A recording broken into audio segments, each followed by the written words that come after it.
আল্লাহর রহমতে আমি পাপী নই। আল্লাহ আমাকে দিয়ে এখনো পাপ করায় নাই। কিছুদিন আগে আপনারাই দেখেছেন পেপার পত্রিকায়, মিডিয়াতে, সোশ্যাল মিডিয়াতে আসছে, সাবেক এক কুখ্যাত এমপি মন্ত্রী, সে বলে আপনারা যেই মুনাজাত করেন রব্বানা আতিনা ফিদ দুনিয়া হাসানাতাও ওয়া ফিল আখিরাতি হাসানাতাও ওয়া কিনা আযাবান নার, আল্লাহ পাকের কাছে ক্ষমা চান। আপনারা আল্লাহ পাকের কাছে ক্ষমা চান কেন? আয় আল্লাহ, আমি গুনাহ কামাই করছি, আপনি আমাকে ক্ষমা করে দেন। সেই নাস্তিক বলে আমি আল্লাহর কাছে ক্ষমা চাই না, কেন? আমার কোনো গুনাহ নাই, কিন্তু মুখে তার দাড়ি নাই, লেবাস তার সুন্নত নাই, তার মুখ দিয়ে বলতেছে। এরকম মাহফিলের প্যান্ডেলে আসিয়া বলে, আলেম সমাজের সামনে বলে আমার জীবনে কোনো গুনাহ করি নাই, মুখে কি নাই? দাড়ি নাই। বলেন তো, যার মুখে দাড়ি নাই সে গুনাহ করে কি করে না? 24 ঘন্টা যার মুখে দাড়ি নাই, ফেরেশতারা তার আমলনামায় নেকির জায়গায় গুনাহ লিখতে থাকে। এই নাস্তিক জানেও না যে সে যে গুনাহ কামাই করে। ও দোস্ত, আজকের এই মাদ্রাসার মাহফিল থেকে বিনয়ের সাথে আপনাদেরকে আহ্বান করব, নবীর সুন্নতকে ভালোবাসেন, নবীওয়ালাদেরকে ভালোবাসেন, আলেমদেরকে ভালোবাসেন। আজকে আলেমদেরকে আমরা ভালোবাসতে পারি না, আলেমদের সমালোচনা করি, মাদ্রাসার বিরোধিতা করি, মসজিদের বিরোধিতা করি। আজকে আমাদের দিলের ভিতরে শুধু হিংসার তামান্না ঢুকেছে, মোহাব্বতের তামান্না আমাদের দিলের ভিতরে আসে না। ও দোস্ত, কবরে যখন চলে যাবা, কবরে যখন তোমাকে রাখবে, ওই সময় আত্মীয় স্বজন কি বলে? রাখার সময় নিচে যে 3 জন থাকে তাদেরকে দেওয়ার সময় কি বলে? বিসমিল্লাহি ওয়া আলা মিল্লাতি রাসূলিল্লাহ। তোমাকে একটা বিশা, মানে নবীর ওয়ারিস হয়ে, নবীর উম্মত হয়ে, নবীর সিরাতের উপরে তোমাকে কবরে রাখা হইতেছে। যেই বান্দা দুনিয়াতে কোনোদিন নামাজ পড়ে নাই, রোজা রাখে নাই, হজ করে নাই, যাকাত দেয় না, নবীর সুন্নতের উপর অটল নাই, এরা কবরে রাখার সময় বলে বিসমিল্লাহি ওয়া আলা মিল্লাতি রাসূলিল্লাহ। অথচ এই রাসূলের মিল্লাতের উপরে তার কোনো কিছু নেই। সম্মানিত হাজিরিন, আপনাদেরকে জন্য উদাত্ত আহ্বান করব, সুন্নাতকে ভালোবাসেন, সুন্নাতকে আঁকড়ে ধরেন, দেখবেন শান্তি পাবেন, শান্তি পাবেন। শান্তির জন্যই নবীর সুন্নাতকে ভালোবাসতে হবে। তো যেই কথাটুকু বলতেছিলাম, আল্লাহ পাক বলেন গায়রিল মাগদুবি আলাইহিম ওয়ালাদ-দাল্লিন, তাদের অন্তর্ভুক্ত করিয়েন না যাদেরকে আপনি ধ্বংস করে দিয়েছেন। কারা? ইহুদি এবং নাসারারা। ইহুদিদের 3টা বড় বড় আলামত আছে।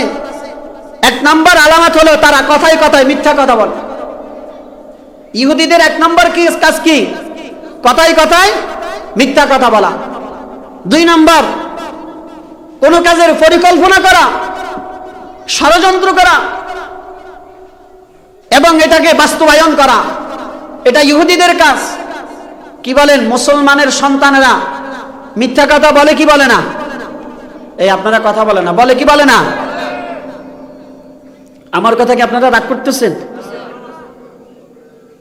আল্লাহ রাসূল সাল্লাল্লাহু আলাইহি ওয়াসাল্লামের মুহাব্বত দিলে না থাকার কারণে তো আজকে আমাদের এই অবস্থা।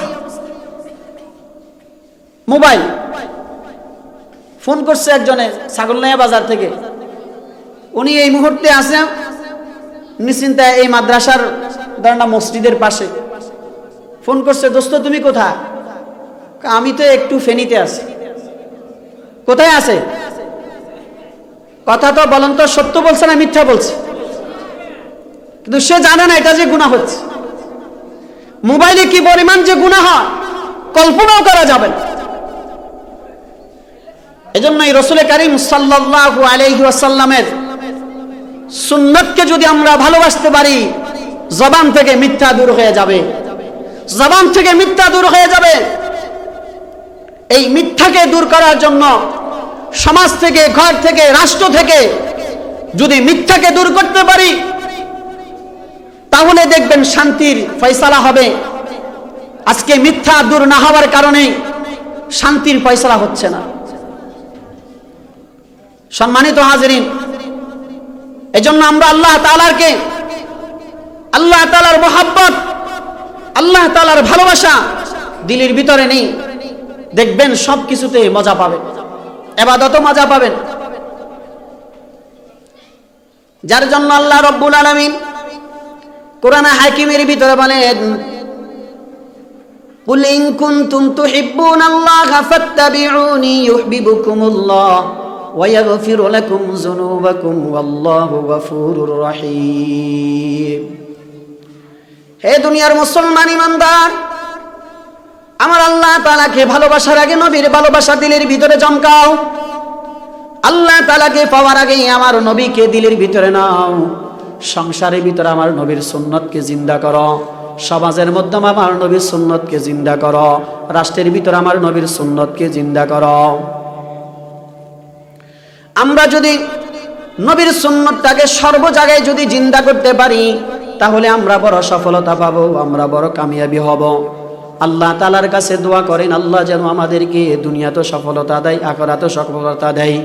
যার জন্য আমি কোরআনে কারিমের যে আয়াত কারিমা তেলাওয়াত করেছি, আল্লাহ বলেন, ময়দানে মহাশরে আফসোস করার আগে বান্দা দুনিয়াতে আফসোস করো। ময়দানে মহাশরে চোখের পানি পালানোর আগে দুনিয়াতে চোখের পানি পালাও। ময়দানে মহাশরে নিজের শরীরের চামড়াকে খাওয়ার আগে দুনিয়ার মধ্যে খাও। ইয়া ওয়াইলাতা লাইতানি লাম আত্তাখিজ ফুলানান খলিলা। আমার মুসল্লিয়ানে কেরাম, পর্দাশীল মা বোনেরা, আল্লাহ তাআলাকে ভালোবাসার জন্যই দুনিয়ার জমিন আল্লাহ তাআলা যেইভাবে আদেশ করেছেন সেইভাবে মানি। যা কিছু থেকে নিষেধ করার জন্য আমাদেরকে বলেছে তা আমরা বর্জন করি, তাহলে আমরা দুনিয়ার জমিনে হব শ্রেষ্ঠ মানুষ। যেটা আল্লাহ বলেন, কুনতুম খায়রা উম্মাতিন উখরিজাত লিন-নাস তা'মুরুনা বিল মা'রুফ ওয়া তানহাউনা আনিল মুনকার ওয়া তু'মিনুনা বিল্লাহ। হে আল্লাহ তাআলার গোলাম, আজকে আল্লাহ তাআলার কে নামাজের সময় আজান হয়েছে, কিন্তু বান্দা মসজিদে আসে না, গুনাহ কামাই করার জন্য দুনিয়ার জমিনে চলে যায়, টিভির আড্ডাখানা চলে যায়, জুয়ার আড্ডাখানায় চলে যায়। বান্দারে আল্লাহ তাআলাকে ভালোবাসার জন্য, আল্লাহ তাআলাকে পাওয়ার জন্য আল্লাহ ওয়ালাদের সোহবতে যান। এই মাদ্রাসার দিকে আসেন, মাদ্রাসা ওয়ালাদেরকে মোহাব্বত করেন, মাদ্রাসার জরুরতগুলোকে পূর্ণ করেন, মাদ্রাসার আলেমদের সাথে উঠা বসা করেন, তালেবে ইলম ছাত্রদের সাথে হাত মুসাফা করেন। তারা যে জান্নাতি মানুষ, আমি যদি তাদের সাথে থাকতে পারি তাহলে আমি জান্নাতিওয়ালা হব। ময়দানে মহাশরে আর আফসোস করা লাগবে না। ইয়া ওয়াইলাতা লাইতানি লাম আত্তাখিজ ফুলানান খলিলা। আফসোস করা থেকে দূরে থাকার জন্য আল্লাহর নবী সাল্লাল্লাহু আলাইহি ওয়াসাল্লামের সুন্নাতকে জিন্দা করতে হলে আমার মুসলিনে কেরাম, হে আল্লাহ পাকের গোলাম, আমরা দুনিয়ার জমিনে আমার মওতটাকে একটু যদি স্মরণ করি। মওতের সময় হঠাৎ করে একজন আসিয়া বলতেছিল, ইমাম সাহেব, আমার আব্বা একটু আগে দুনিয়া থেকে চলে গেছেন, আমার আব্বার মওত হয়ে গেছে। মসজিদের মাইকে এলান হয়ে যাওয়ার সাথে সাথে এলাকার মানুষ চতুর্দিক থেকে আসবে।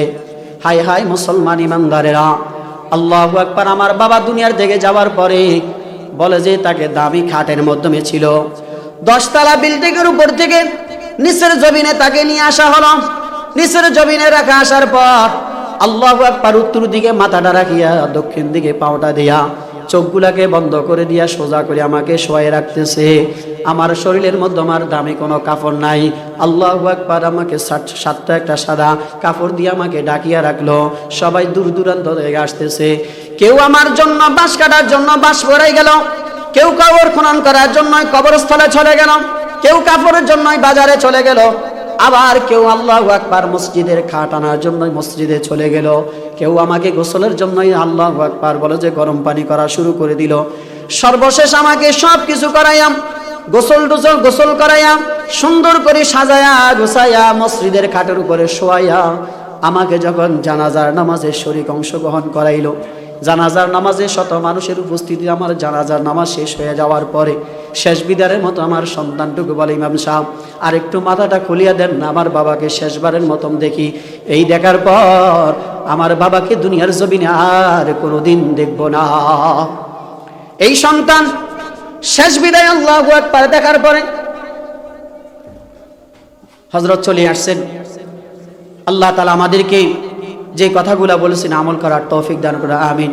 ওয়া আখির দাওয়ানা আনিল হামদুলিল্লাহি রাব্বিল আলামিন। আসসালামু আলাইকুম ওয়া রাহমাতুল্লাহি ওয়া বারাকাতুহু।